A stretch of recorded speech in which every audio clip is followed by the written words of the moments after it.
Donc, merci à tous d'avoir accepté l'invitation à cette formation avec Caroline Archambault. Bon, j'ai ouvert le chat si vous voulez vous présenter, commenter si vous avez des questions. On a reçu déjà beaucoup de questions, c'est vraiment le fun. On va pouvoir les répondre à la fin de la présentation de Caroline. Donc, si vous avez manqué les autres formations qu'on a faites avec Dave Tin puis Isabelle Ouellette, vous pouvez les retrouver là, sur le site de Dressage Québec. On a eu 2 autres vidéos avant ça. C'est notre 3e aujourd'hui, puis on en a d'autres qui s'en viennent. Donc, vous pouvez rester là, à l'écoute des prochains qui s'en viennent. Donc, merci beaucoup, Caroline, d'être là ce soir, de prendre le temps de nous offrir cette formation. Comme on disait tantôt, c'est, je pense, au niveau théorique, c'est quelque chose qui se fait bien là, dans ta pratique. Je pense que c'est fun pour tout le monde. Ils vont pouvoir le réécouter. Donc, pas mal d'avantages à cette formation-là. Pour ceux qui ne te connaissent pas, je vais faire je vais te présenter brièvement, même si ta bio est quand même assez impressionnante depuis tout le temps. Depuis le temps que tu pratiques. Donc, ça fait, tu pratiques depuis 2003. Tu es une des premières massothérapeutes équines au Québec.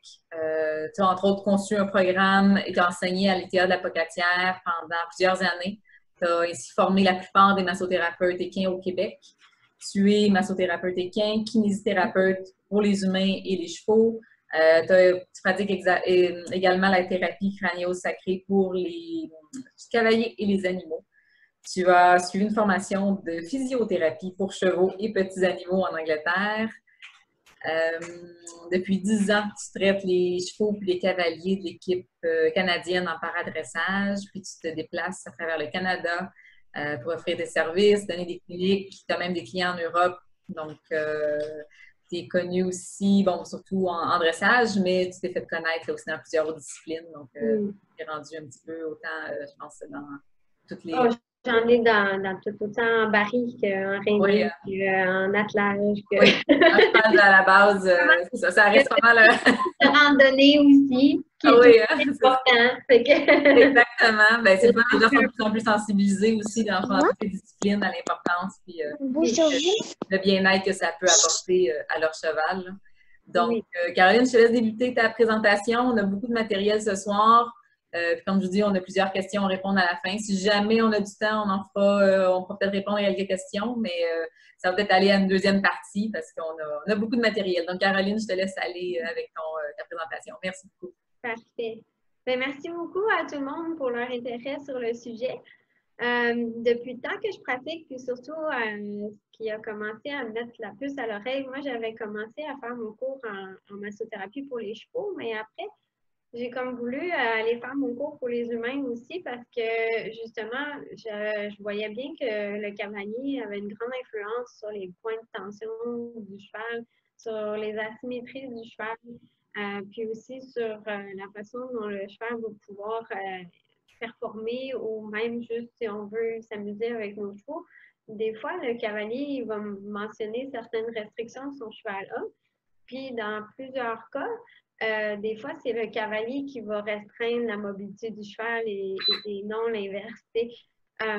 C'est sûr que le cheval a aussi ses asymétries. Puis là, ben, des fois, lui, il faut qu'il compense pour ses asymétries à lui. Puis en plus, ben, là, on rajoute aussi les asymétries du cavalier. Puis comme c'est le cavalier qui guide, ben, à ce moment-là, le cheval peut avoir des restrictions. Puis oui, effectivement, il peut commencer à avoir des problématiques que souvent, on est le reflet de notre cheval parce que justement, des fois, on va leur imposer certains blocages que nous, on a. Puis à force de le monter, ben là, le cheval, lui, il doit compenser un peu cette partie-là. C'est intéressant parce que justement, avec notre équipe en paradressage, c'est des gens qui ont des gros handicaps qui vont travailler les chevaux. Puis bien qu'ils ont des fois, c'est incroyable tout ce qu'ils réussissent à faire. Mais on se rend compte à quel point des fois les asymétries peuvent influencer justement le cheval et tout ça. Donc, c'est un peu le but de la clinique parce que ben, de cette conférence-là, c'est d'un peu de vous mentionner les types de problèmes qu'on peut retrouver chez les cavaliers de façon globale. C'est sûr qu'on ne peut pas, je ne peux pas évaluer chaque personne ou chaque cheval ce soir, mais ça va vous donner un petit indice, puis peut-être des choses qui vont pouvoir vous mettre la puce à l'oreille de justement qu'est-ce qui peut se produire dans certains cas. Puis aussi, ben, si vous vous retrouvez dans ces asymétries-là, mais n'hésitez pas à aller consulter des thérapeutes justement pour vous aider à donner cette rectitude-là à votre corps, pour aider votre cheval à être beaucoup plus en rectitude aussi. Donc, c'est important de pouvoir un peu aller évaluer ça. Fait que je trouvais cette première image-là assez reflétante de justement de ce qu'on peut voir avec le muscle du cheval, puis la façon dont le cheval est positionné, puis on voit le squelette du cavalier. Fait que si on n'est pas bien centré, justement, ben, il va y avoir des asymétries qui vont se créer, puis là, ben, des limites au niveau du cheval aussi. Fait que des points principaux où qui peut influencer le cavalier sur le cheval, on ne pense pas à ça, mais le poids de la tête, c'est quand même à peu près un 4 livres de poids. Et j'ai eu un de mes clients que, juste une petite anecdote, faisait un parcours de saut. Puis au moment où il tournait son cheval, il a penché la tête vers le bas, puis il a regardé au sol, puis pendant son tournant, puis le cheval a complètement culbuté et a tombé parce qu'on ne pense pas à ça, mais aussitôt qu'on déséquilibre nos chevaux, qu'on regarde par terre, le poids de la tête est quand même important. Puis souvent, bien, ça peut vraiment déséquilibrer le cheval si on n'a pas bien centré avec notre corps. Fait que c'est pour ça qu'on dit toujours de regarder au loin et non regarder notre cheval, parce que ça peut créer un certain déséquilibre, ça. L'équilibre du cavalier aussi, on essaie tous de rejoindre notre centre de gravité. Donc, si on regarde l'image ici, oups, on ne va pas aller. Oh, j'ai perdu mon. Excusez-moi. Je vais retourner à. Je ne sais pas comment retourner en arrière, par exemple. Ah, voilà. Bon. Fait que l'équilibre du cavalier, justement, si on regarde sur l'image, on a l'articulation coxo-fémorale qui est la jonction entre notre os du bassin et l'os du fémur. Puis ce point de gravité-là, il est supposé d'être symétrique, justement, de notre talon jusqu'à la tête. Donc, qu'est-ce qui arrive, c'est que si on est en avant de cette verticale-là ou en arrière de cette verticale-là, ça peut énormément déséquilibrer notre cheval, soit faire trop de pression sur le lombaire de nos chevaux ou soit trop sur l'avant-main puis sur les épaules de notre cheval. Fait que des fois, on a des chevaux qui peuvent être lourds du devant, oui, mais si on a aussi cette poids-là qui est déjà beaucoup débalancé sur l'avant-main, ben là, qu'est-ce qui va arriver? C'est que notre cheval va être encore plus sur les épaules. Là, on ne réussira pas à le balancer correctement. Versus à l'inverse aussi, souvent, c'est le pas du cavalier est trop vers l'arrière. Mais qu'est-ce qui va arriver? C'est que notre cheval ne sera pas capable d'engager au niveau du dos, ni de l'arrière-main, ni d'être capable de soulever ses abdominaux pour soutenir. Fait que l'engagement du cheval ne sera pas là. Puis son avant-main ne pourra pas être aussi allégé de cette façon-là.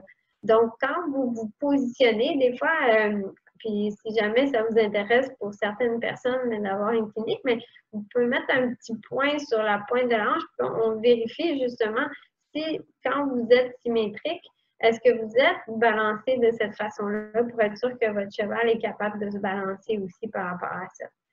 L'autre chose que je trouve intéressant aussi quand je traite mes cavaliers, en fait, c'est la souplesse du cavalier va être vraiment importante. Fait que si vous êtes très peu flexible, une routine d'étirement au quotidien va vous aider énormément dans votre équitation parce que si on veut être capable de pouvoir se rasseoir dans notre assiette, être capable d'utiliser notre bassin adéquatement, d'être capable d'absorber le mouvement jusqu'à la colonne au niveau cervical, ce mouvement-là ne doit pas être gêné dans notre corps. Et si cette souplesse-là, le cavalier ne l'a pas, ben, en général, le cheval, lui, soit qu'il va être moins d'amplitude ou soit il va vouloir un peu régresser dans son amplitude parce que le cavalier, lui, il ne pourra pas absorber le mouvement de son cheval. Puis là, ben, le cheval ne pourra pas bouger adéquatement à ce niveau-là. Donc, si on veut un cheval qui est souple, qui est fluide, il faut que nous aussi, on le soit. C'est pas juste le cheval qui doit avoir de la thérapie, le cavalier aussi, il va être important d'avoir ça. Les problèmes de posture aussi du cheval, ils peuvent être à cheval, en fait, on peut avoir plusieurs problématiques qui se se produit. Donc, je ne peux pas évaluer tout ça, mais ça aussi, ça va beaucoup influencer justement le cheval dans sa motricité, dans sa motion et tout ça.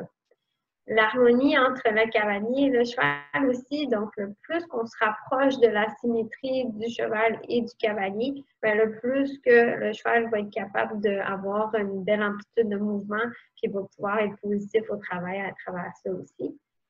L'autre chose que je rencontre aussi avec plusieurs de mes cavaliers comme clients, c'est les douleurs chroniques que certaines personnes peuvent avoir.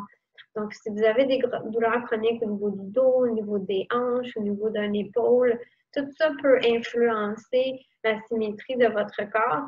Fait que c'est important d'aller consulter dans différentes médecines alternatives pour vous aider avec cette douleur chronique-là. Parce que sinon, ben, c'est sûr que vous allez avoir des asymétries qu'on va parler plus tard qui vont pouvoir influencer le cheval. Fait que la symétrie du cavalier, encore là, je viens de dire. Puis l'autre aussi, chose que je vois beaucoup, c'est si le cavalier est plus droitier ou gaucher, en fait, c'est que souvent, on ne se rend pas compte, mais peut-être vous pouvez faire un test à la maison. Si vous êtes droitier, en général, vos chevaux, ils vont avoir tendance des fois à avoir un petit peu plus de pression dans la main droite, justement, parce que souvent, on est beaucoup plus fort. Des fois, on est capable de se reconnaître là-dedans que quand les choses vont moins bien ou quoi que ce soit, on commence à devenir tonique dans notre reine droite, ou si vous êtes gaucher dans votre reine gauche. Puis là, ben, à ce moment-là, notre cheval il devient un peu incurvé de ce côté-là, puis on crée des blocages avec ça. Moi, je vais vous donner comme exemple, à cause que j'ai une épaule, malheureusement, qui est un petit peu hypothéquée. J'ai eu plusieurs problèmes avec cette épaule-là, puis je me suis disloquée à plusieurs reprises mon épaule, mais inquiétez-vous pas. C'est juste parce que j'ai un problème d'instabilité. Mais mon épaule est un peu plus en antéversion de ce côté-là. Fait que quand je monte à cheval, si je laisse mes mains de façon égale, mon épaule droite est beaucoup plus antériorisée, donc vers l'avant. Donc, c'est sûr que je vais mettre plus de restrictions dans ma reine droite, dans la bouche de mon cheval. Fait que c'est quand je me suis réalisée que j'étais à ce point-là asymétrique, il a fallu que j'avance ma main du côté droit pour que j'aie un contact plus droit dans la bouche de mon cheval. Là, maintenant, il faut que je me parle aussi parce qu'on est coordonné mal chaussée. Quand on est thérapeute, là, on aide tout le monde, mais on a du mal à s'aider nous-mêmes.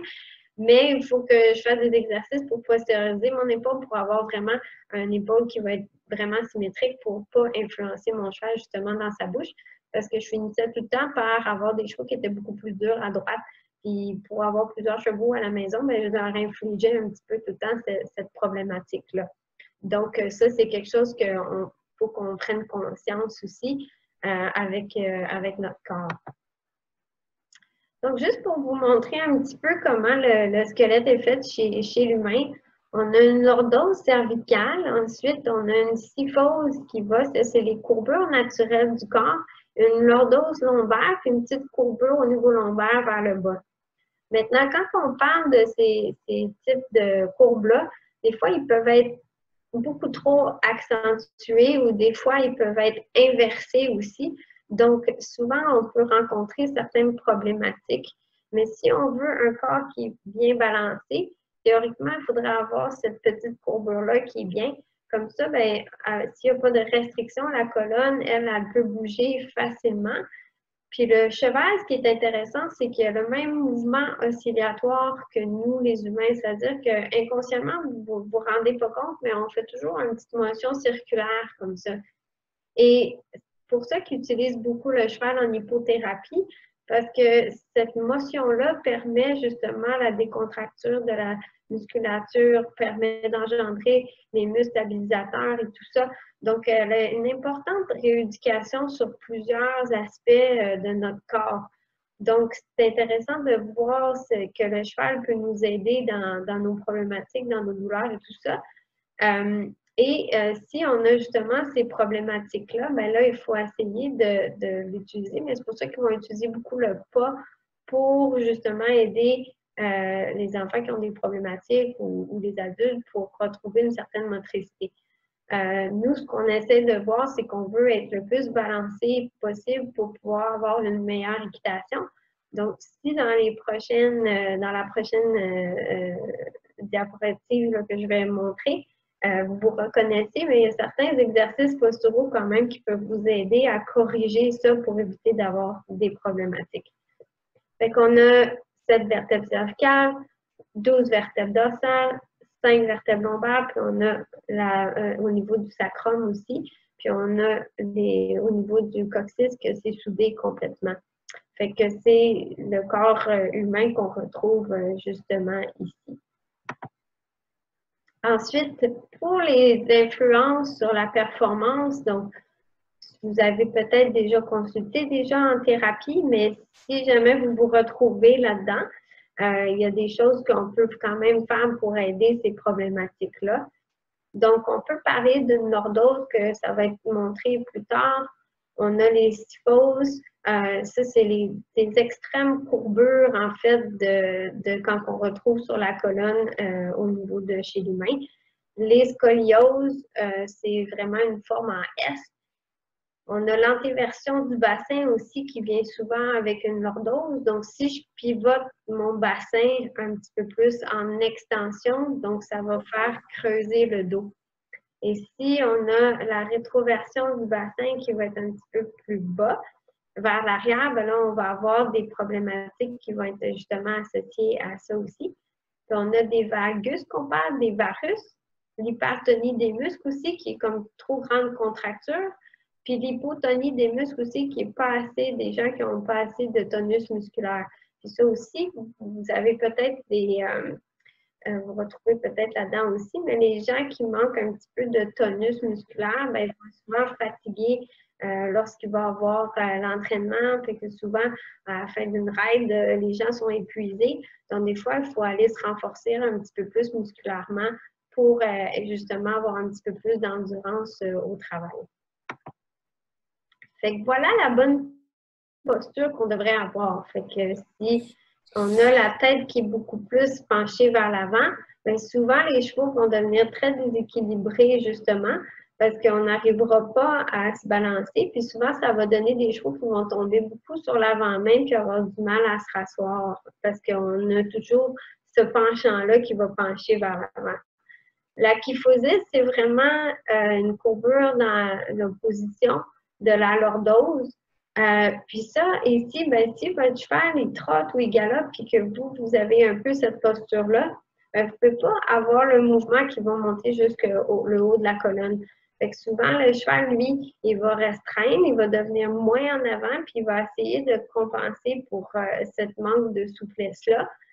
Puis là, ben, on ne va pas avoir l'engagement qu'on voudrait au niveau du cheval. Ensuite, au niveau de la lordose, ben là, c'est la courbure extrême du bas du dos avec ce qu'on appelle l'antéversion du bassin aussi qui pivote vers l'avant. Et ça, ici, c'est des cavaliers souvent qui ont du mal à rasseoir leurs chevaux parce qu'ils sont complètement comme inversés vers l'avant. Fait que souvent, ces personnes-là ont du mal à faire la rétroversion du bassin, justement, qu'on demande tant dans l'équitation.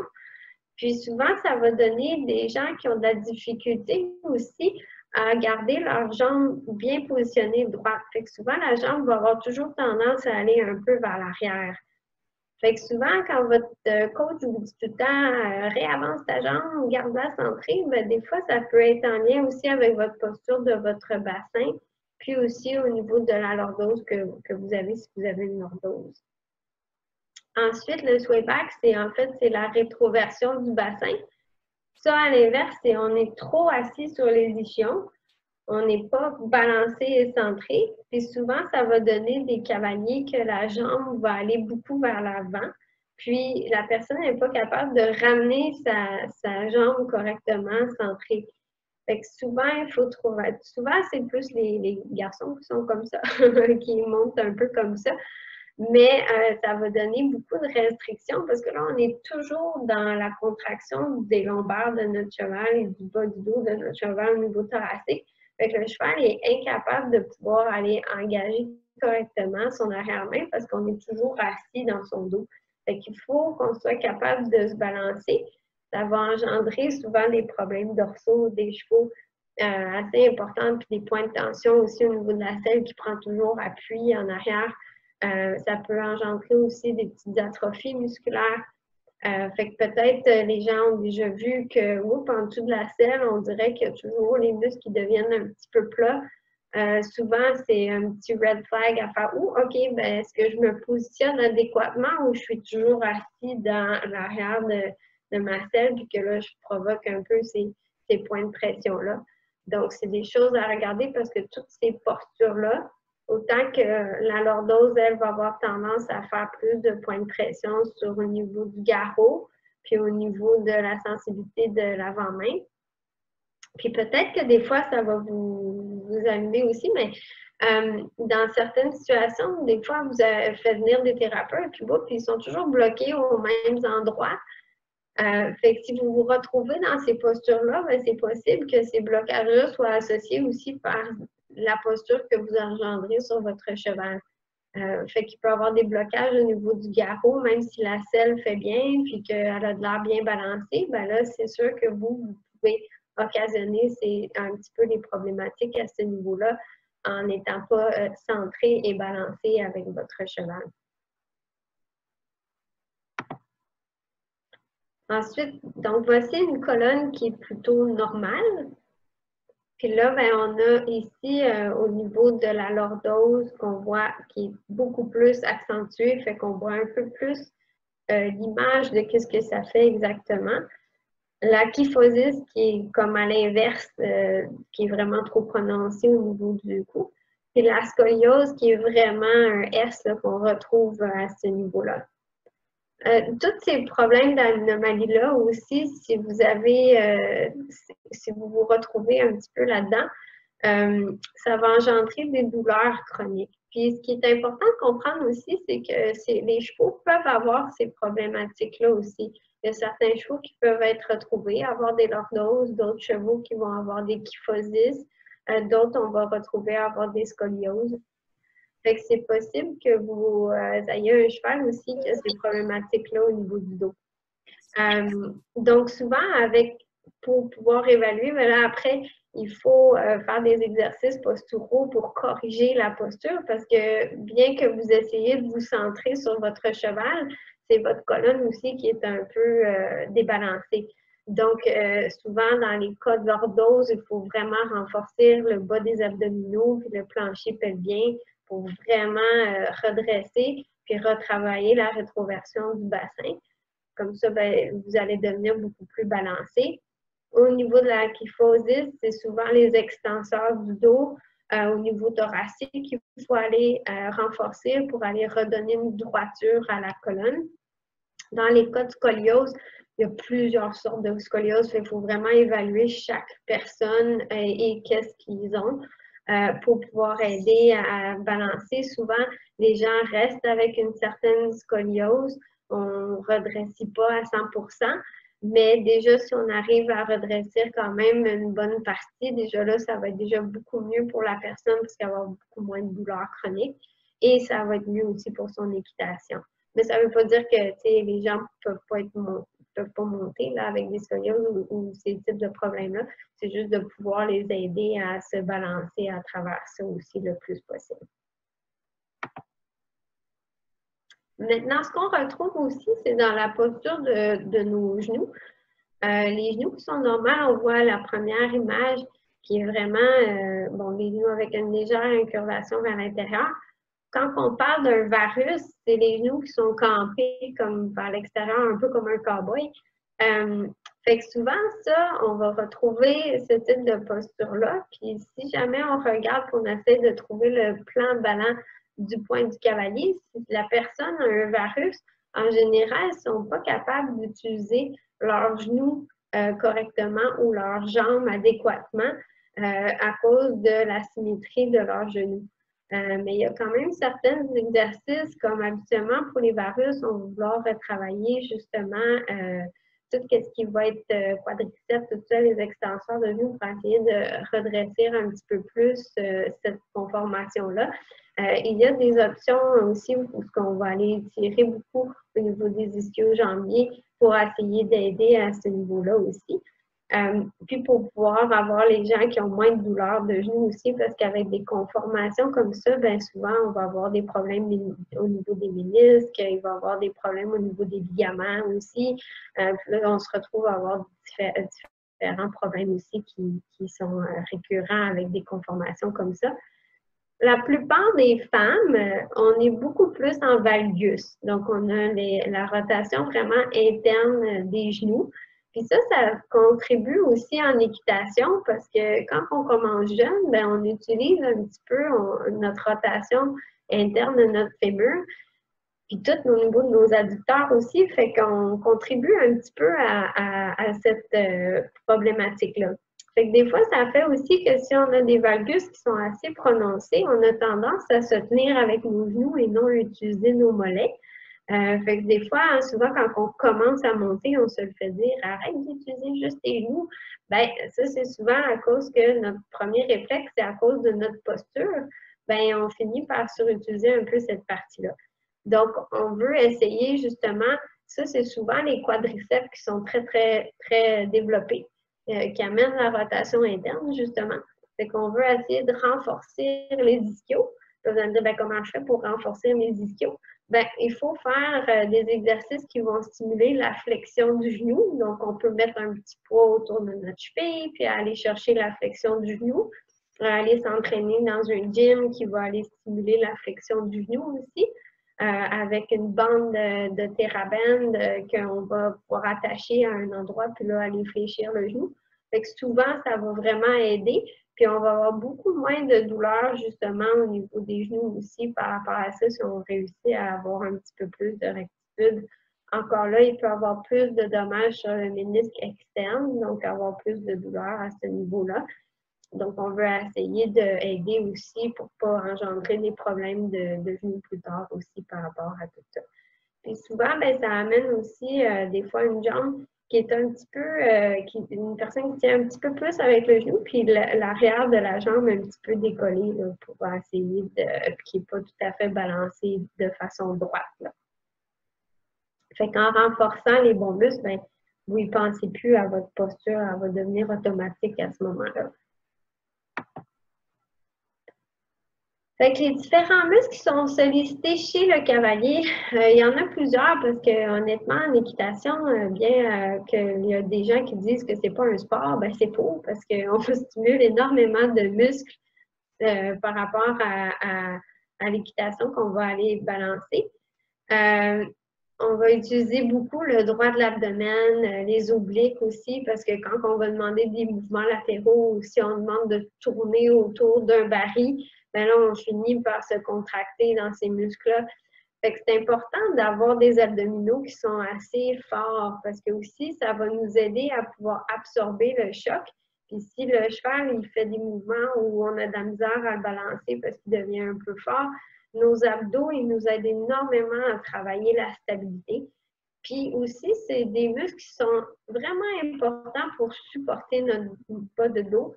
Puis malheureusement, en équitation, il y a une pathologie assez fréquente que les cavaliers, on va retrouver à avoir, c'est de la compression des disques à cause de la pression qu'on a sur la selle, puis au niveau du sacrum. Fait que ça engendre souvent de la compression des disques. On peut éviter d'avoir des dommages au niveau des disques intervertébrales en sollicitant vraiment les abdominaux puis en renforçant vraiment notre plancher pelvien. Donc, encore là, je vais mentionner des petits exercices, mais vous pouvez aller sur YouTube, aller chercher comment renforcer les abdominaux puis trouver des façons intéressantes. Des fois, les gens ils ne sont pas stimulés à vouloir faire des exercices. Fait que des fois, trouver des façons intéressantes d'aller faire, des fois, vous inscrire à des cours de pilates ou aller faire des cours de yoga, mais qui vont aussi travailler à renforcer la musculature. Des fois, vous pouvez aller travailler dans ces situations-là avec des cours comme ça qui sont peut-être des fois plus intéressants que de juste faire des exercices à la maison ou dans un gym. Puis ça va quand même vous aider à solliciter cette partie-là aussi avec à cheval. À cheval aussi, on utilise beaucoup le deltoïde, puis souvent les gens, ils finissent par avoir des douleurs au deltoïde, puis au niveau du biceps aussi. Souvent, si des cavaliers, surtout les entraîneurs qui montent beaucoup, beaucoup de chevaux, puis il y a des chevaux qui sont des fois beaucoup plus durs en main droite ou des choses comme ça, ben, ils vont avoir tendance à avoir vraiment des douleurs associées à ça aussi. C'est des muscles qu'on sollicite beaucoup. Au niveau des trapèzes aussi, la plupart des gens ont des douleurs au niveau du trapèze. Fait que ça aussi, on peut avoir des problématiques qui viennent à ce niveau-là aussi. On sollicite beaucoup les muscles grands dorsales, les triceps, les fessiers. En fait, c'est eux qui vont aider à stimuler la rétroversion du bassin. Fait que si vous avez des problèmes aussi au niveau de l'antéversion de votre corps, ben, les fessiers vont vous aider à renforcer cette partie-là. Puis là, ben, on va aller chercher un petit peu plus à travailler avec des adductions, puis au niveau de toute cette partie-là ici. Fait que, au niveau de l'équitation, ces muscles-là sont assez sollicités. Puis, au niveau de les adducteurs, c'est des muscles qui sont énormément sollicités parce qu'on se tient avec nos adducteurs. Puis, on a aussi beaucoup les gastrocnémiens au niveau des mollets, fait que c'est important d'aller étirer ces muscles-là ou de les renforcer pour nous aider, justement. Parce que des fois, on va avoir une jambe qui est moins forte que l'autre. Donc, à ce moment-là, il faut aller cibler les muscles qui sont plus faibles puis aller renforcer ces muscles-là pour vous aider à avoir aussi une symétrie dans votre force musculaire. Parce que souvent, on arrive puis pour demander, mettons, un appuyé à droite, notre jambe droite est très forte. Puis là, on arrive pour faire l'appuyé à gauche. Puis là, notre jambe gauche, elle est beaucoup plus faible. En plus, si c'est le côté plus faible de votre cheval, ben là, les deux, vous avez un petit peu plus de difficulté à ce moment-là. Donc, c'est ça. Fait que position normale, antéversion de bassin, comme on a parlé, rétroversion pour les différentes postures qu'on disait. Donc, si vous êtes trop vers l'avant, il faut que le cheval ne soit pas pouvoir balancer, donc trop le dos creux. Encore là, on en a déjà discuté, mais c'est juste pour pouvoir visualiser un peu les problématiques que vous pouvez avoir. Puis là, ben, c'est de voir, puis ça, c'est là où ça devient intéressant. Parce que justement, l'influence de la symétrie sur le cheval, puis au niveau de l'équipement, il va y avoir des problématiques qui vont avoir lieu aussi avec votre équipement. Fait que je ne sais pas si vous voyez justement quand on est centré, bon, la selle reste bien centrée. Si je mets le poids plus sur mon ischion droit, puis que j'incurve au niveau de mon dos, ben là, toute la selle va aller se positionner du côté droit. Donc, ce qui va arriver, c'est qu'on a souvent le bas du siège qui va à côté, près de la colonne du côté gauche, si je mets ma position à droite. Fait que le cheval va souvent avoir une pointe de tension à ce niveau-là que je retrouve souvent.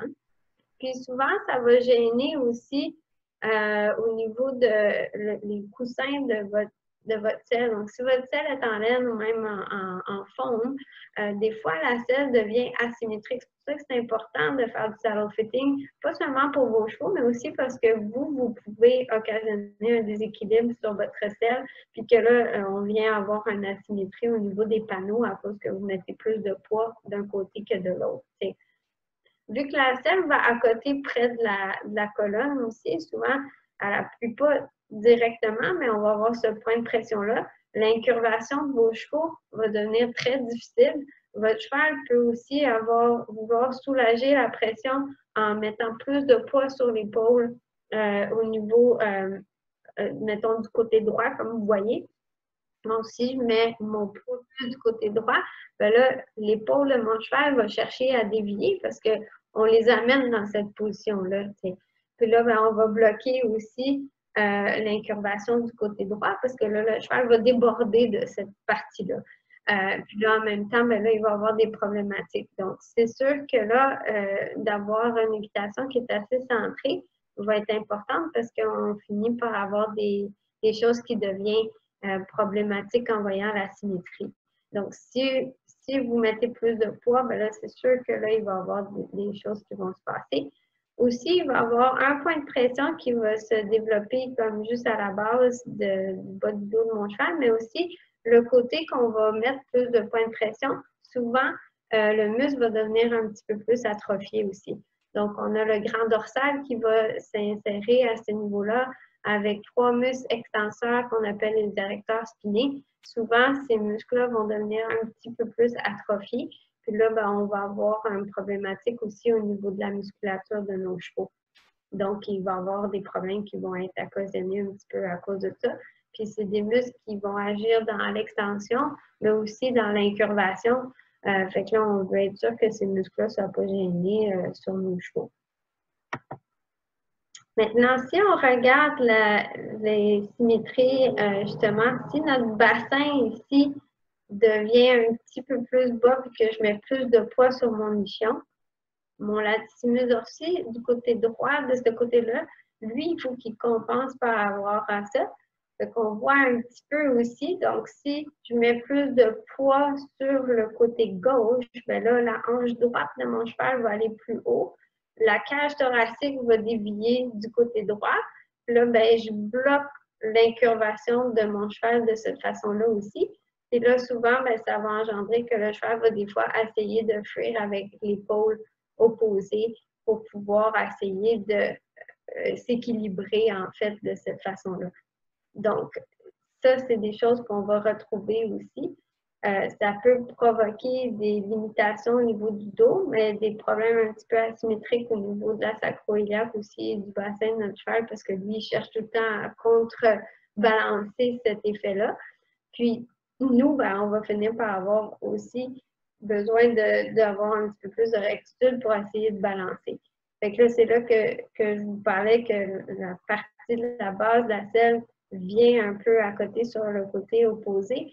Puis là, ben là, de la colonne, puis là, ben, la musculature, elle devient un peu gênée à cause de ça aussi. Puis là, notre cheval, il peut avoir des douleurs au niveau du dos, au niveau du garrot, au niveau des épaules. Puis là, ben, il peut avoir de la difficulté aussi à pouvoir s'incurver ou à avoir de la difficulté à faire un mouvement latéral parce que nous, on n'est pas centré dans notre assiette. À l'inverse, ben là, on voit l'opposé.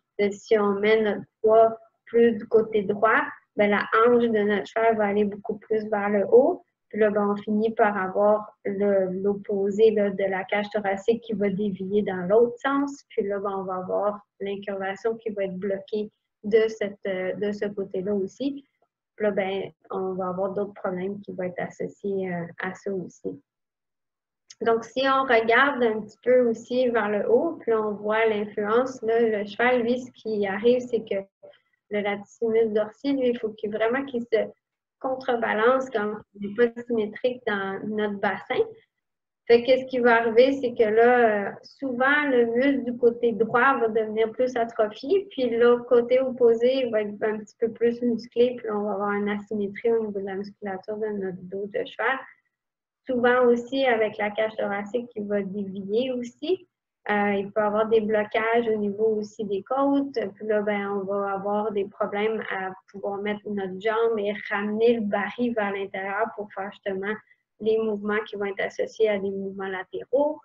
Fait que souvent, quand on travaille nos chevaux, vous avez l'impression que la cage thoracique a toujours tendance à dévier, puis vous avez donc de la misère à mettre votre jambe et ramener vers l'intérieur. Bien, assurez-vous que ce n'est pas vous qui mettez plus de poids sur un ischion que de l'autre pour justement être sûr que vous n'êtes pas en train d'engendrer ce problème-là sur vos chevaux puis d'avoir un problème à ce niveau-là. Si on regarde l'image du cavalier qui est vraiment bien balancé, ben là, c'est ça. Les problèmes qu'on peut retrouver, c'est avoir une jambe qui va être trop en avant ou trop en arrière, comme on avait parlé plus tôt. Puis ça aussi, ça va engendrer des problématiques. On voit ici le petit muscle latissimus dorsi qui s'insère. C'est un muscle qui est intéressant parce qu'il est très long, puis il vient s'insérer jusque dans le fascia thoracique. Puis c'est pour ça qu'il y a une influence aussi quand on vient donner des asymétries au niveau du bassin, parce que ce muscle-là, il s'insère jusque dans l'épaule. Il va aller jusqu'au niveau lombaire, s'insère dans le fascia thoracique. Puis on a nos fessiers, eux, qui s'insèrent dans le fascia thoracique aussi. C'est pour ça que ça fait une chaîne musculaire que si on met des points de pression à un endroit, ben il faut que la chaîne compense. Donc, c'est pour ça que si on met le poids plus d'un côté que de l'autre, ça va avoir des répercussions jusqu'au niveau de justement la hanche. Puis là, le cheval, il faut qu'il se contrebalance par rapport à ça. Puis on ne les voit pas ici, mais il y a des petits muscles érecteurs spinés qu'on appelle, puis il y en a un qui s'attache au niveau des côtes. Fait que celui qui s'attache au niveau des côtes a une grande influence la latéroflexion de la cage thoracique. Puis ben, celle-là, ben, elle va engendrer justement que tout le pli thoracique va avoir tendance à plier d'un côté si on restreint un peu ce mouvement-là, parce que le cheval, lui, va essayer de s'équilibrer. Fait que s'il y a trop de pression d'un côté, ben, oups, il sort la cage thoracique de l'autre côté à cause que le cavalier n'est pas centré. Donc, c'est des choses qui nous amènent à regarder, d'avoir un coach qui vous aide à cibler si vous avez des asymétries, justement, ou si vous vous regardez dans un miroir, justement, de dire « Oh, est-ce que je suis centrée? » Fait que quand vous arrivez dans un coin aussi, si votre cheval a de la misère à s'incurver, est-ce que je suis bien balancée dans mon point de gravité? Fait que tout ça va vous aider aussi à avoir une meilleure équitation puis avoir un cheval qui est beaucoup plus symétrique dans votre travail par rapport à ça, que ce soit autour d'un baril ou en faisant du dressage ou en faisant du saut à obstacle. Fait que notre point de gravité à nous, en fait, c'est le point de gravité qu'il faut avoir. Puis, le cheval, son point de gravité, en fait, il se restreint ici. Fait qu'on devrait être positionné de façon droite au niveau de on parlait de l'articulation coxo-fémorale tantôt. Fait qu'on veut être sûr qu'on se balance dans cette position-là de façon droite pour être bien adéquat. Puis là, ici, on voit un peu le squelette du cheval, puis de comment que, justement, au niveau de la scapula, qui est l'omoplate ici, fait que si on a notre grand dorsal qui s'attache, ça ici, c'est l'humérus, ça c'est l'articulation de l'épaule.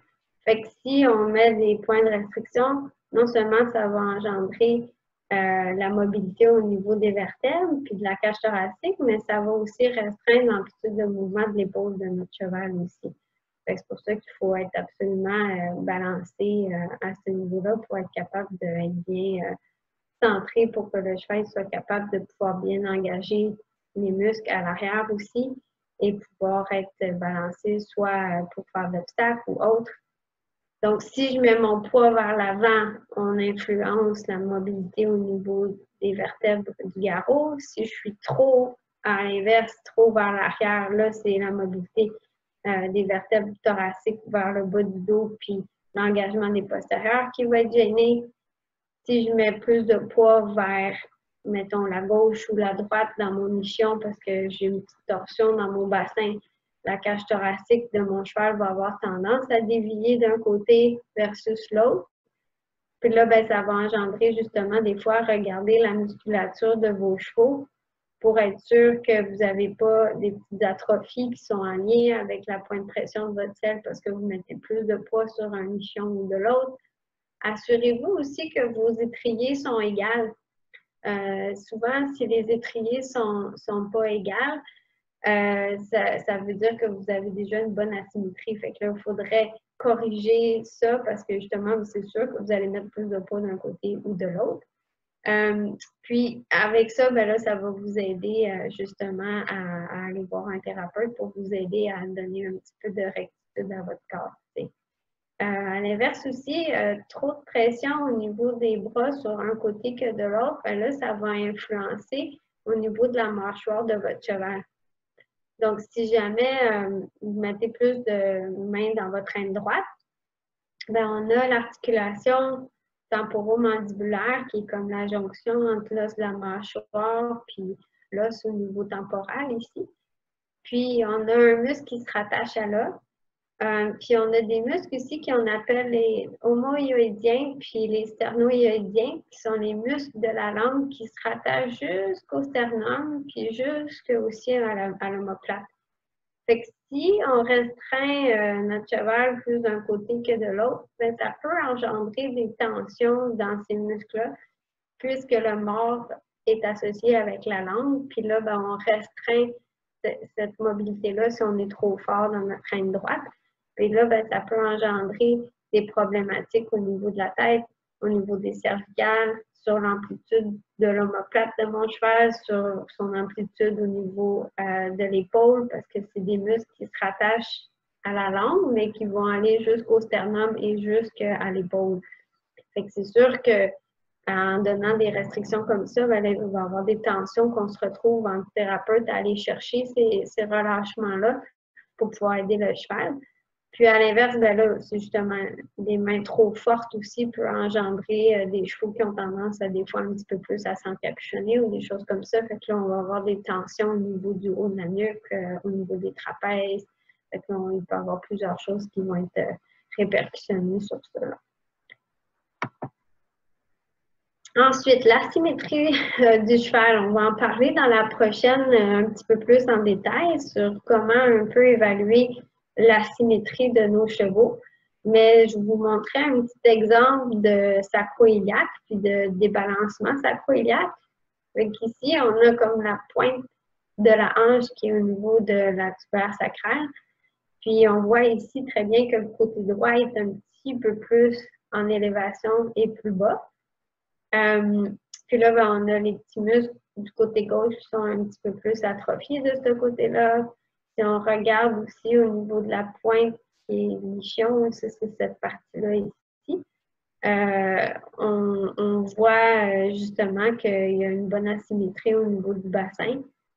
Fait que ça, bien que le cheval, il peut avoir ses asymétries à lui, mais une équitation débalancée aussi, comme je disais, hein, quand on regardait l'image tantôt, si je mets plus de poids sur un côté, ben, whoop, la hanche de mon cheval, le côté opposé, va popper un petit peu plus de ce bord-là. Donc, c'est possible que des fois, on influence notre cheval dans notre déséquilibre à nous. Puis là, ben, notre cheval, lui, il cherche à contrebalancer à ce niveau-là. Puis là, bon, on finit par créer une certaine petite asymétrie à ce niveau-là. Par contre, il peut arriver que le cheval a une chute ou a glissé ou est arrivé un problème X, puis là, ça a engendré des asymétries. Donc, ça ne veut pas tout le temps dire que c'est nous qui avons causé ce problème-là, mais c'est à quelque chose à prendre en considération aussi parce qu'on veut aussi que notre cheval soit le plus possible balancé. Donc, il faut voir aussi quand on monte, est-ce que ce problème-là, on est capable de le corriger ou on continue à le mettre dans son déséquilibre. Fait que c'est là qu'il faut aider un petit peu les deux ensemble à faire des programmes d'exercice pour balancer autant le cheval que le cavalier dans ses asymétries, parce que sinon, ben là, des fois, on plafonne parce que là, un influence l'autre ou les deux sont bloqués du même côté. Puis là, ben, on finit par avoir des problèmes qui reviennent constamment parce qu'on n'arrive pas à avoir les exercices posturaux pour aider à changer cette posture-là. Ça m'amène à vous dire qu'il n'y a pas de solution qui est irréparable parce qu'en fait, quand on engage les bons muscles et on sait quoi travailler, ben, à partir de là, on peut renforcer la musculature, amener notre cheval à être beaucoup plus symétrique et nous à être beaucoup plus symétriques. Puis là, ben, on va finir par avoir des mouvements qui vont devenir beaucoup plus faciles, peu importe la discipline qu'on pratique. Fait que là, on va avoir des choses qui vont pouvoir aider. Fait qu'on voit ici le squelette du cheval. Autant qu'on peut avoir des asymétries au niveau du bassin, de la sacro-iliaque, mais on peut se retrouver à avoir un cheval qui a des problèmes au niveau cervical, qui a des blocages au niveau des cervicales.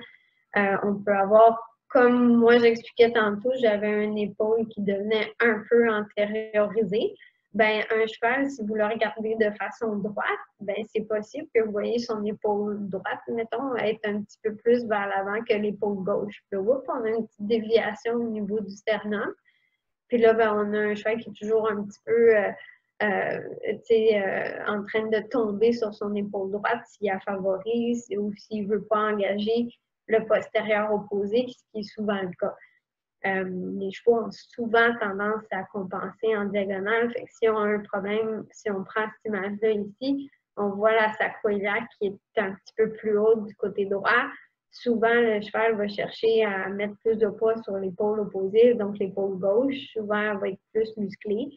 Souvent, elle va être un petit peu plus déséquilibrée. Puis là, ben, à ce moment-là, on a une chaîne qui se met à ce niveau-là.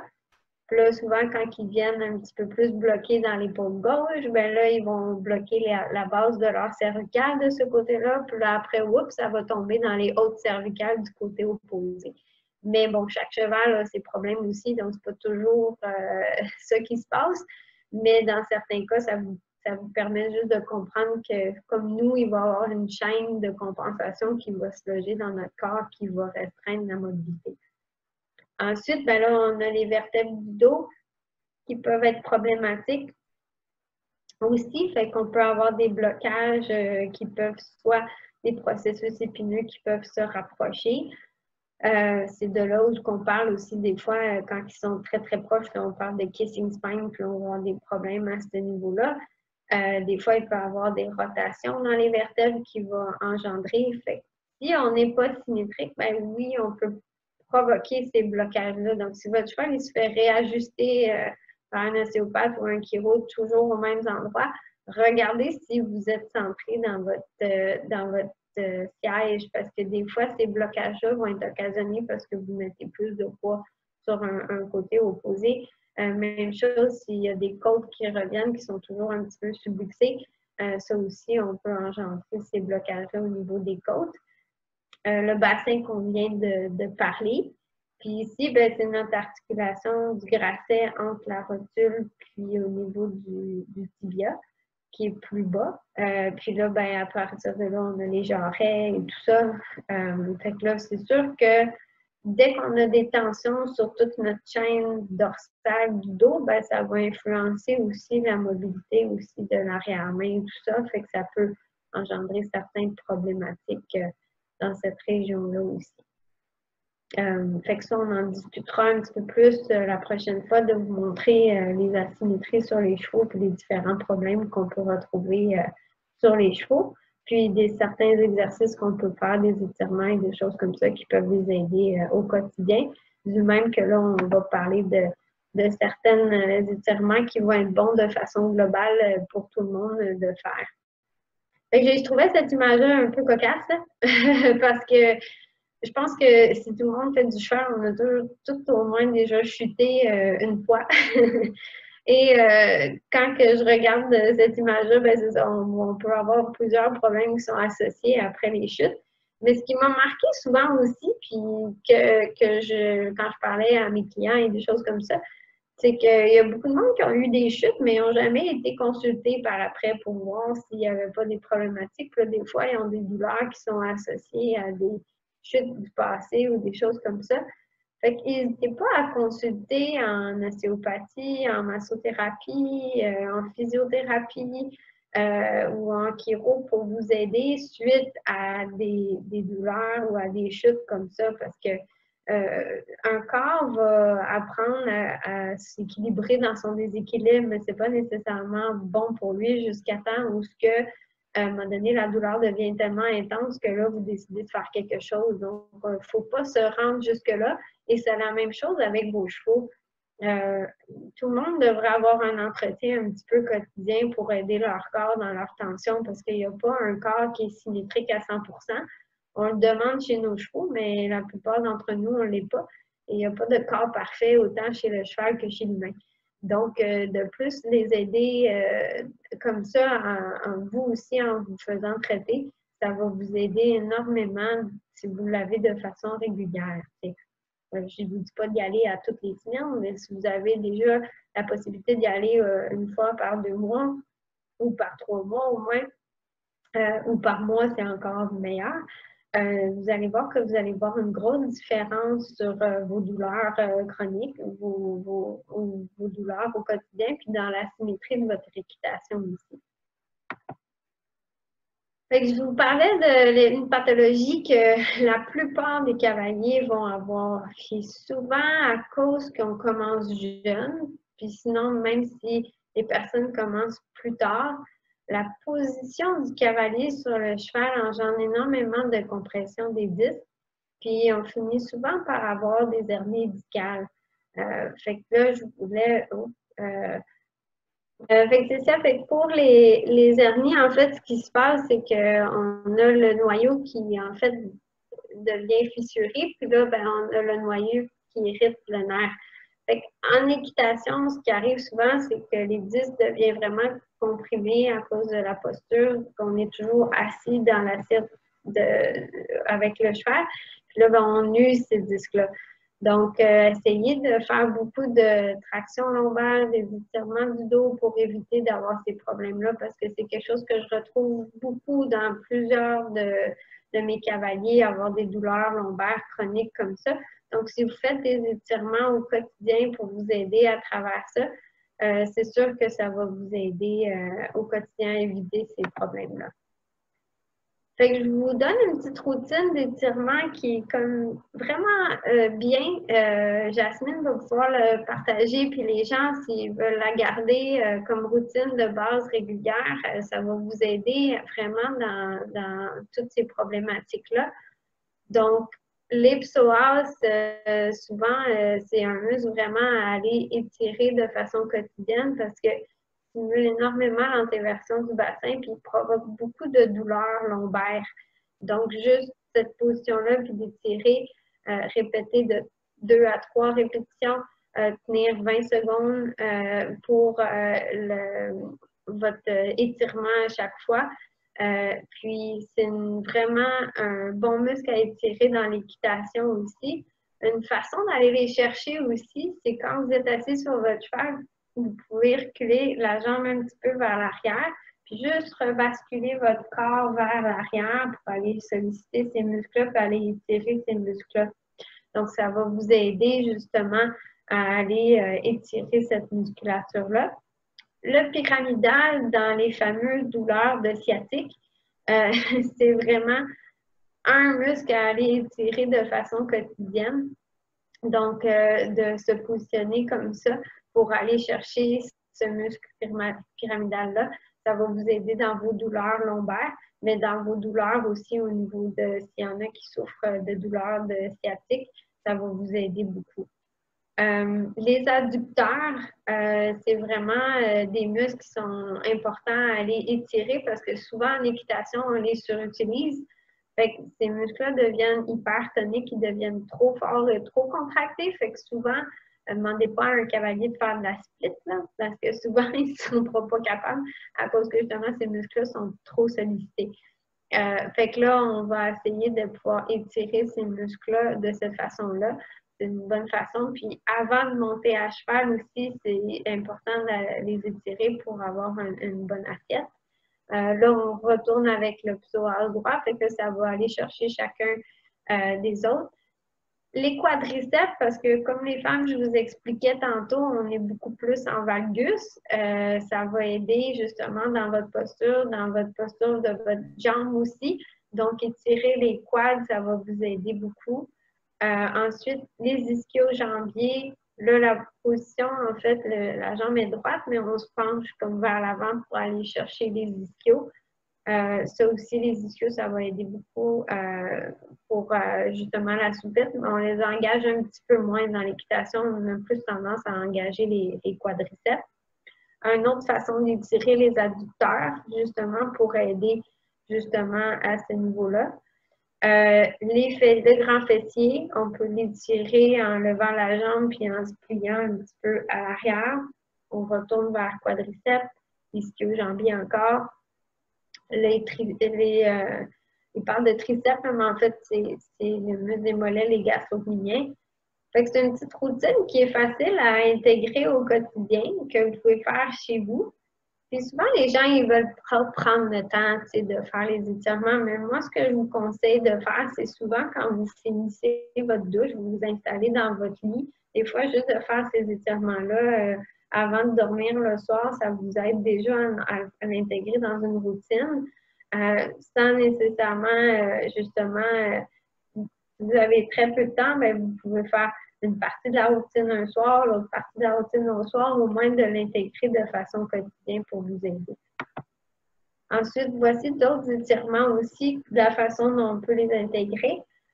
Fait qu'on a les quadriceps qu'on peut faire debout aussi, les triceps, mais qui est plus pour les gastrocnémiens, justement en arrière du genou qu'on peut étirer comme ça aussi pour justement, vu qu'en équitation, on a toujours le genou fléchi, ces muscles-là souvent ont tendance à être très contractés. Au niveau des épaules, ça, c'en est un que pas mal tout le monde connaît. La nuque, parce que, bon, les gens ont beaucoup de travail, des fois, de bureau. Donc, souvent, ils souffrent au niveau des trapèzes. Donc, juste de pouvoir étirer le cou comme ça, ça va vous aider aussi. Ça va vous aider si vous avez tendance à lever une épaule un petit peu plus d'un côté que de l'autre aussi à cheval, à juste aller étirer cette partie-là aussi. On a le haut on a au niveau du bras aussi, que là, ça va bien. On a au niveau le haut du dos, là, qui est comme un petit peu le dos de chat pour aller étirer au niveau des rhomboïdes. On a les adducteurs aussi, qui vont aider encore là, une autre façon de les faire. Là, on a les niveaux des ischio-jambiers, les fessiers, fait que le bas du dos qui est important aussi à aller étirer, à solliciter. Fait qu'on a toutes ces petites routines-là pour les fessiers et tout ça, juste pour vous aider à justement avoir une routine d'étirement quand même facile à administrer. Puis, comme je vous dis, vous pouvez aller chercher quelques exercices une soirée, quelques autres une autre soirée. Puis, si possible, de le faire avant d'aller monter, ça vous aide énormément si vous prenez le temps de le faire. Ensuite, les exercices, je trouve qui aident vraiment au niveau de l'équitation, c'est avec, si vous pouvez vous acheter un petit ballon d'exercice, je vous ai mis quelques exercices qui sont vraiment intéressants à aller faire. Bon, il y en a que vous ne seriez peut-être pas à l'aise à faire, mais pour ceux que vous vous sentez à l'aise, ça, c'est un bon exercice qui va vous aider à trouver votre ballon et tout ça. Puis, vous voyez la dame qui est assise sur le ballon, mais un des bons exercices que je trouve aussi en équitation qui est bien de pouvoir faire, c'est que vous vous positionnez sur le ballon puis vous essayez d'imaginer une horloge. Puis ce qu'on veut essayer de simuler pour être sûr, puis en même temps, ça va vous permettre de voir si vous avez de la misère à mettre le poids sur un nichon versus l'autre. Mais si je pousse mon bassin vers l'avant sur le ballon, ensuite, vous essayez de faire midi, 1 heure, 2 heures, 3 heures, puis de pousser le bassin comme vers l'arrière. Puis vous allez voir souvent quand vous allez arriver, mettons, vers, comme exemple, 6 heures, là, vous avez de la misère à basculer votre bassin de ce côté-là. C'est beaucoup plus facile, disons, de faire 1 heure. Fait que pratiquer cette position-là, ça veut dire que quand vous allez être à cheval, puis mettons, vous allez vouloir tasser votre cheval un petit peu vers la droite ou quoi que ce soit, ben là, ça se peut que votre bassin est limité d'une certaine côté ou d'un autre. Fait que ça vous permet un peu d'aller engager ces muscles-là. Ça va vous aider aussi à étirer les muscles du plancher pelvien dans cette région-là. C'est un bon exercice à faire pour trouver notre équilibre aussi, puis notre centré aussi au niveau de l'équitation. Puis, ben, dans ces petits exercices-là, vous pouvez choisir ceux que vous êtes confortable à faire, mais ça vous aide énormément à trouver l'équilibre. Il y a des bons exercices là-dedans qui vont vous stimuler au niveau des abdominaux aussi, qui vont travailler la latéroflexion de votre corps, fait que pour pas que vous ayez fermé plus un côté de votre cage thoracique versus l'autre, fait que ça va vous aider à vous recentrer dans votre équitation aussi. Fait que ça, c'est des bons exercices pour ça. Là, ben, vous avez des petits exercices au niveau des abdominaux avec le ballon. Fait que, comme je vous dis, des bons abdos, ça aide beaucoup à soutenir au niveau de notre dos. Puis en équitation, ils sont vraiment importants à les renforcer. Fait que je vous ai mis quelques petits exercices de répétition et tout ça.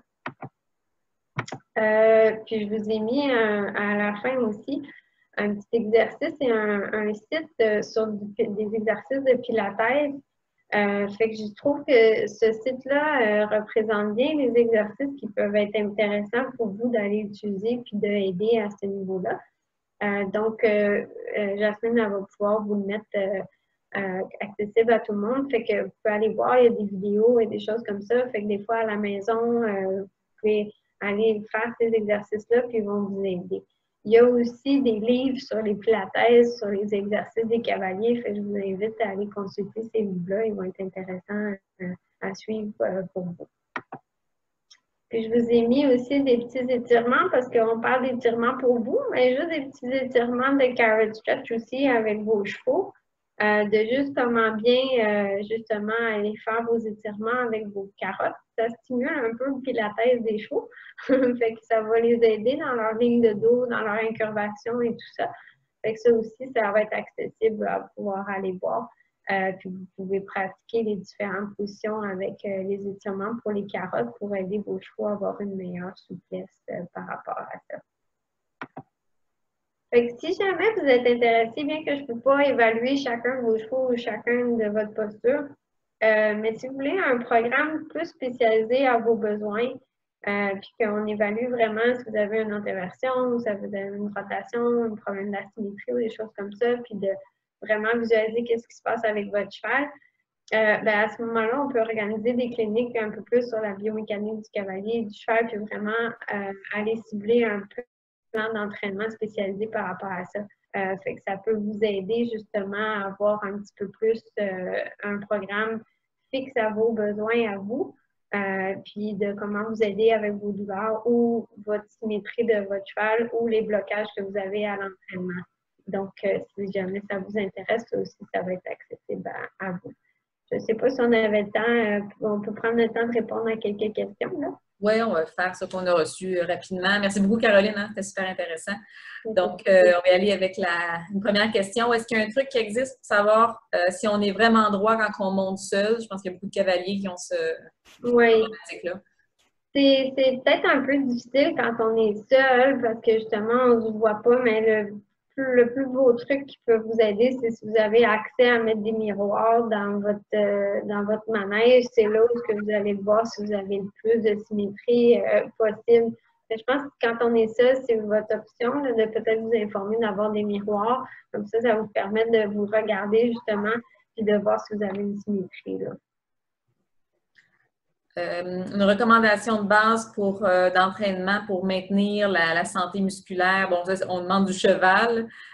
Pour le cavalier, on a vu quand même là, des bons exercices qu'il nous a donnés. Pour le cheval, c'est ça, j'ai mis un petit peu d'étirement avec les exercices de la carotte. Là, fait que ça, de les appliquer régulièrement, c'est quand même bien. Vous pouvez aller voir des exercices d'étirement des fois, mais dans une prochaine, on va élaborer un petit peu les exercices d'étirement et tout ça qui peuvent aider les chevaux aussi, là. Parfait. Quelqu'un qui monte beaucoup sans selle, mais qui a quand même une bonne assiette, une position assez bonne. Est-ce que ça peut influencer négativement le cheval quand même de monter sans selle? Ce qui est intéressant avec monter pas de selle, c'est ça, on a une pression vraiment directe sur la colonne puis sur la musculature. Fait que c'est sûr qu'à long terme, c'est pas recommandé de vraiment monter longtemps pas de selle. On peut s'amuser, on peut aller faire des petites balades ou des choses comme ça, mais monter à tous les jours sans selle, ça finit par avoir certaines problématiques. Puis ça fait une pression qui est vraiment directe et ça peut engendrer des douleurs au cheval. Donc, on peut s'amuser, mais pas nécessairement non plus monter à tous les jours, mettons, bareback par rapport aux chevaux, parce que c'est sûr que ça va leur occasionner certains petits problèmes. Fait que monter ces tests de dressage sans selle n'est pas un objectif en soi. Non, c'est ça. C'est sûr que si tu veux travailler ton équilibre, ça peut aider un petit peu, mais pas plus que ça. C'est trop de pression sur la colonne du cheval. C'est mieux pas d'étrier. Oui, c'est ça, exactement. Là, ça serait une bonne alternative. Parfait. Est-ce que le cheval développe les mêmes faiblesses que son cavalier? Par exemple, un manque de flexibilité à gauche ou à droite peut influencer le manque de flexibilité au cheval. Comme on voyait sur les images tantôt, si je mettais mon poids plus sur mon nichon à gauche, ben le cheval, il faut qu'il contrebalance pour le problème du cavalier. Fait que c'est sûr qu'il va finir par avoir un peu les mêmes problèmes que son cavalier. Parce qu'on finit par leur influencer ça. Fait que c'est sûr qu'il faut être conscient que si nous, on n'est pas balancé, ben le cheval, il va souvent finir par... Bon exemple que j'ai, moi, j'avais des chevaux, j'avais un cheval qui était le contraire de macrochitude. Puis là, maintenant, il est rendu croche comme les autres. C'est juste pour vous donner une petite idée qu'il a changé son côté qui était habituellement qui était meilleur, puis l'autre, tranquillement, à force de lui comme un peu influencé mes problèmes à moi. Fait que à un moment donné, ils deviennent notre reflet. Notre miroir, c'est ça. Là. À moins qu'il y ait des problèmes posturaux vraiment graves, qui lui a besoin d'être vraiment qu'il ne peut pas engager correctement, puis là, ben, finalement, il finit par se tortiller un peu dans une autre direction. Mais en général, oui, ça va influencer beaucoup ce qu'on va leur avoir. Fait qu'ils vont devenir souvent moins forts ou plus forts du côté que nous, on est problématique. Donc, l'importance de vraiment travailler sur nous, puis de faire nos exercices. Souvent, les gens, ils vont payer beaucoup plus pour aider leurs chevaux qu'eux-mêmes. Ouais.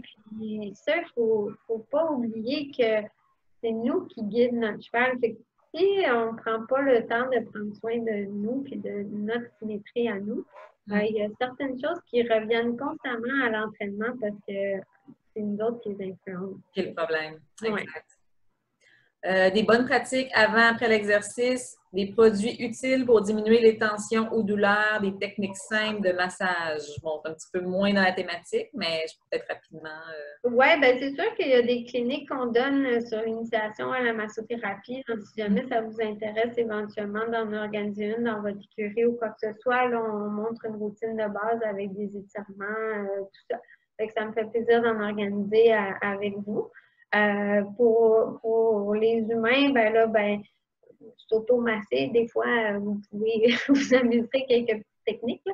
Mais c'est sûr que le but, c'est d'aller consulter un thérapeute puis d'utiliser des étirements au quotidien pour vous aider à améliorer votre souplesse puis vos tensions musculaires. Là.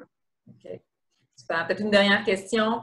J'aimerais savoir l'impact sur le cheval à long terme lorsque le poids du cavalier est déporté vers la gauche. Donc, tu en as un petit peu parlé au début, Caroline. Oui, c'est ça. Dès que notre poids, mettons, est en lien sur le côté gauche, il va y avoir comme une asymétrie au niveau de la musculature de ce côté-là. Qu'est-ce qu'on fait? C'est qu'on gêne, on fait un point de pression. Il va y avoir aussi la cage thoracique qui va dévier du côté opposé. Puis là, ben, on va engendrer un petit peu, le cheval n'a pas être capable de s'incurver correctement parce que là, la cage thoracique, elle va dévier complètement vers la droite. Et là, ben, souvent, on va voir qu'il va y avoir une petite atrophie des muscles. Puis là, ben, l'autre côté va chercher à compenser aussi. Fait que là, on va voir un surdéveloppement. Fait que si vous montez sur un petit banc, puis vous regardez votre cheval sur le dessus, là, souvent, vous allez voir qu'il y a un côté qui va être plus développé. C'est souvent marqué dans les trapèzes aussi, près des omoplates des chevaux, puis dans le dos. Fait qu'on peut voir qu'est-ce qui va se passer si votre cheval est rendu asymétrique. Là. Puis, quand on parle de vraiment une asymétrie qui est causée par le cavalier, c'est vraiment là où la selle s'assit qu'on voit les changements. Parce que le cheval peut avoir une asymétrie parce que, mettons, qu'il y a une arthrite du jarret droit puis il se met à compenser dans l'épaule gauche. Ben, l'épaule gauche peut être développée, mais ça ne veut pas dire que c'est nécessairement à cause de vous. Mais près de où est-ce que la selle, puis comme on voit sur l'image, mettons ici, où ce que le cavalier s'assit, vous allez voir des fois des petites atrophies musculaires ou vous allez voir justement des changements au niveau de la musculature ou à la palpation de la douleur aussi qui va être associée à ça. Parfait. Merci beaucoup. Je pense qu'on a pas mal, on a déjà dépassé le temps. Là. Merci beaucoup, Caroline. Ça fait plaisir. C'est vraiment apprécié. Est-ce que tu as un petit mot de la fin? Ben, en fait, si jamais vous avez des questions personnalisées ou quoi que ce soit, n'hésitez pas à me contacter sur Facebook ou vous pouvez me contacter par courriel aussi. Ça va me faire plaisir de vous aider. Comme je vous disais, là, on parle plus de façon globale parce que je ne peux pas vous évaluer en tant qu'individu. Mais si éventuellement vous avez besoin d'aide pour vous aider à cibler des programmes plus spécialisés, ben, n'hésitez pas à me contacter. Ça va me faire plaisir de vous aider et de voir ce qui se passe avec vos chevaux et vous aussi. Parfait. Donc, on va partager aussi le vidéo pour ceux qui l'auront manqué. Je vais mettre en lien peut-être les exercices aussi là, que tu m'as. Je pense que si les gens, déjà, ils font une routine d'étirement au quotidien, là, c'est fou comment que ça fait une énorme différence. Puis, souvent, les gens n'ont pas beaucoup de temps, mais de le faire des fois avant d'aller monter ou après, comme je vous dis, après une douche, là, des fois, on a le temps de relaxer à la fin de la journée, mais au moins, si vous êtes capable de le faire une fois par jour, si possible, ou quelques fois par semaine, déjà là, c'est mieux que rien. Fait que faut juste prendre le temps, puis vous allez voir une grande différence. Exact. Puis, je pense qu'on travaille aussi sur une deuxième partie, comme on se disait au début, là, plus sur la symétrie du cheval. Donc, ça, on va vous tenir au courant. Encore là, ça va être plus global parce que je ne peux pas évaluer chacun de vos chevaux parce que je ne les ai pas devant moi, mais on va un peu mentionner justement, je vous ai montré un peu de quoi avait l'air une asymétrie sacro-iliaque. Ben justement, au niveau des épaules, de qu'est-ce que ça peut avoir de l'air, au niveau de la tête, des cervicales. Fait qu'on va prendre des images qui vont un peu vous montrer la musculature comment la repérer, si elle est plus développée d'un côté que de l'autre. Fait que ça aussi, ça sera dans une prochaine conférence. Peut-être d'ici un mois, à peu près? Oui, Ouais, on hein? peut d'ici un mois, oui. Parfait. Et d'autres modules à venir plus spécialisés? Oui, c'est ça. Fait que oui, on pourrait regarder ça. Sur les modules aussi, c'est ça, spécialisés qui vont être sur des problématiques, là, plus du cheval. Oui, c'est ça. Là, éventuellement, ce qu'on avait pensé à faire, c'est de vous mentionner les pathologies, comme justement si vous avez un cheval qui a un problème sacro-iliaque, ben, comment le déceler, les exercices qui peuvent être bons, puis qu'est-ce qu'on peut faire pour rectifier le problème sacro-iliaque aussi avec la faiblesse qu'on retrouve. Fait que ça va donner des exercices, puis justement des étirements, puis quoi faire aussi, qui consulter pour aider ces problèmes-là, puis qu'est-ce qui peut se passer dans ces problématiques-là. Là, je donne l'exemple de sacro-iliaque, mais aussi si un cheval a d'arthrose cervicale ou des problèmes de jarret ou des choses comme ça, c'est pas toujours des fois, on ne sait pas jusqu'où on peut aller dans l'entraînement puis qu'est-ce qu'on peut faire pour aider ces chevaux-là, point de vue physique ou étirement. Fait que de juste aller travailler un petit peu vers ça puis de donner des informations pour les gens pour savoir quoi faire, là, ça va les aider à prendre des bonnes décisions pour leurs chevaux.